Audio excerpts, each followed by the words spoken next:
I'd like to know now, how did you feel as a learner? How did you feel when you were, think about, we were sitting in these chairs for like 45 minutes.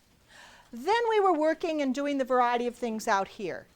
How did you feel as a learner when you were engaged out there? Just call words out, and I will write them on this chart. Feelings. How did you feel as a result of working in the space? Safe. Safe. Other words? Happy. Happy. Other words? What was that? Stimulated. Stimulated. Other words? Free. Free. Silly. Silly. Things. Excited. Willing.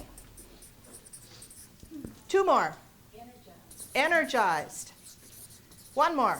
Movement. Creative. I got that. And there was movement. At any point in the exercise, at any moment, did anyone feel other than safe, happy, stimulated, free, silly, excited, willing, energized, and creative, something maybe different? Did anyone feel anything different? And I'll add it up here. What? Mobile. Mobile. Oh, that's so nice. Thank you. What else? Odd. Odd. That would be A-W-E. No, was it A-W or it was O-D-D? O-D-D. That's very, very important. Odd. Wow, wow. Something like odd. Anyone else feel a little odd? Anxious. Anxious. That's a very important word. You know what? What we are experiencing, I am so happy with this list because as a teacher, I know that for students to be in the optimal learning zone, they are experiencing a balance between engagement, safety, happy, and odd and anxious. Now, actually, there is some educational research, and I'll give you the short name, called FLOW.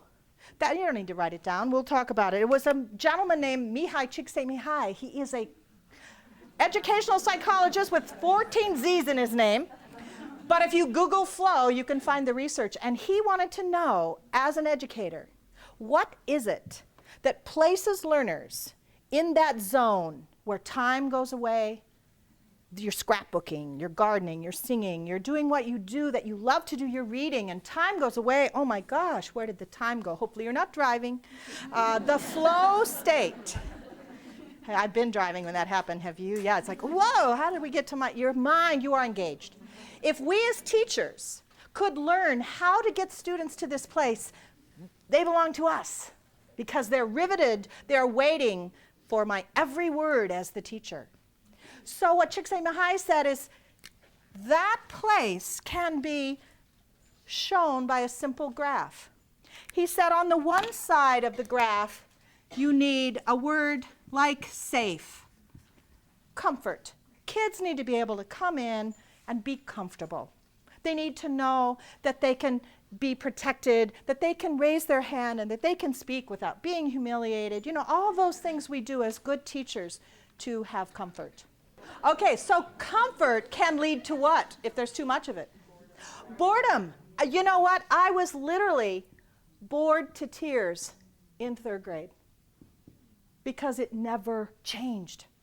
So what Csikszentmihalyi said is hang on to comfort, but understand the other axis, which isn't this interesting, and someone said it, anxiety. Now, none of us wants anxiety-ridden children. You know, they're going to go up and need therapy.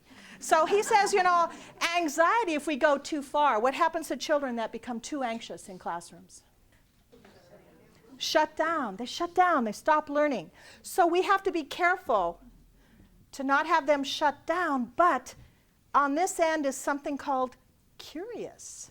Whoa, Mrs. Wills moved the desks and the third row is gone. Whoa, I'm in a flow state. I'm ready to learn in third grade for the first time because I've got something new happening in my classroom.